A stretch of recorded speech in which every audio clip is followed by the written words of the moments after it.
Hi, and welcome back to Gardog the Gamorrean Star Wars Miniatures Tutorials. In this video, we're going to have a look at using the Force. A number of characters in the game can use the Force.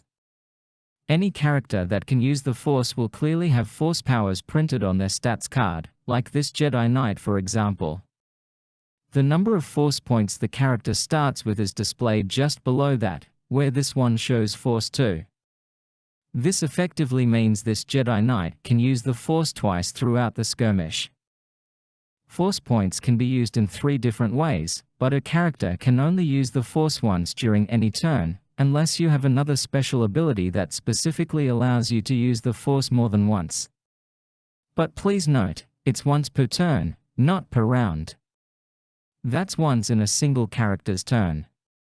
You may use the Force multiple times during the same round, provided you have enough Force points, but you can only use the Force once during any one character's turn.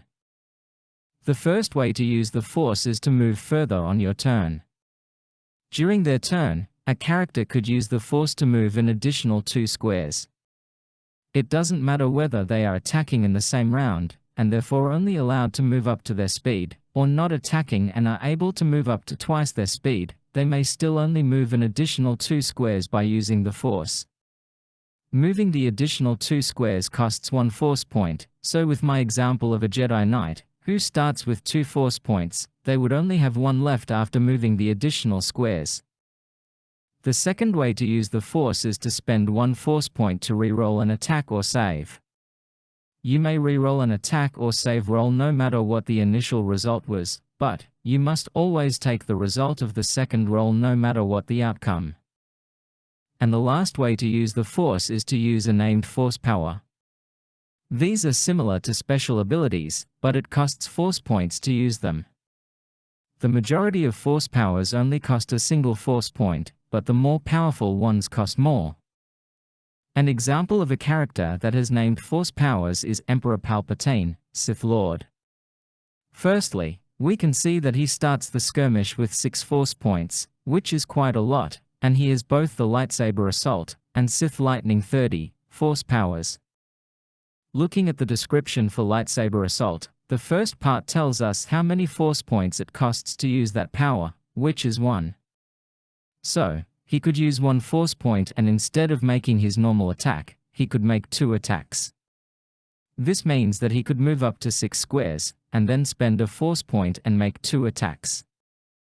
But please take note, he can't use Lightsaber Assault in conjunction with his triple attack ability as the Lightsaber Assault Force power clearly states that it replaces attacks. If the player controlling Emperor Palpatine preferred, rather than spending 1 Force point to make 2 attacks, they could spend 2 Force points to use Sith Lightning, to inflict 30 damage to a legal target within 6 squares. Exactly what the Emperor did to Luke, and then Darth Vader, at the end of Return of the Jedi. So be it, Jedi. There are many named Force powers available. Some are used to attack an enemy, while some are used to respond to an enemy's attack, and there are also a number of other possibilities. As you've already got a feel for how a number of the special abilities work from watching my previous videos, you shouldn't have too much trouble understanding the various Force powers. Just make sure you read the descriptions carefully.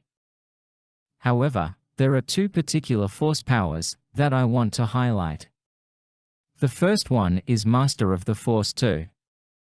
A character with this Force power can use the Force twice in a single turn if they wish. This could be that they reroll an attack, or a save, twice because not only did they fail on the initial roll, but their first Force reroll wasn't any better. But here, we have a Sith Lord from the Old Republic era, Darth Bane. As you can see, he is a very powerful character with a number of special abilities and Force powers. He's so powerful, his cost is 82. A standard Stormtrooper's cost is only 5, so you could have 16 Stormtroopers for effectively the same price as Darth Bane. Darth Bane has the double attack special ability, but that can only be used if he doesn't move on his turn, and he really wants to attack a character who is 9 squares away. Because he has the Master of the Force 2 Force power, he could firstly spend 1 force point to move an extra 2 squares on top of his standard 6, which puts him adjacent to the enemy. And then he could use his lightsaber assault force power to attack that enemy twice in the same turn. In my example, both times Darth Bane used the Force, it only cost 1 force point. With the Master of the Force 2 force power, it doesn't matter the cost of each time you use the Force, you can still use it twice in a single turn if you wish.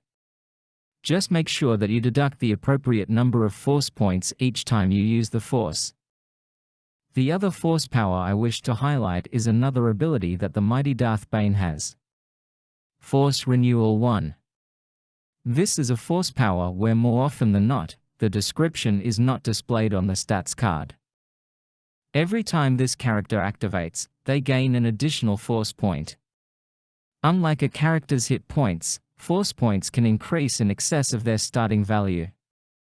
The additional force point is gained as soon as the character activates, and it may be used immediately in that turn, or can be kept for a later time. Thanks for watching, and I hope you'll join me for my next video, where we'll take a look at something called attacks of opportunity.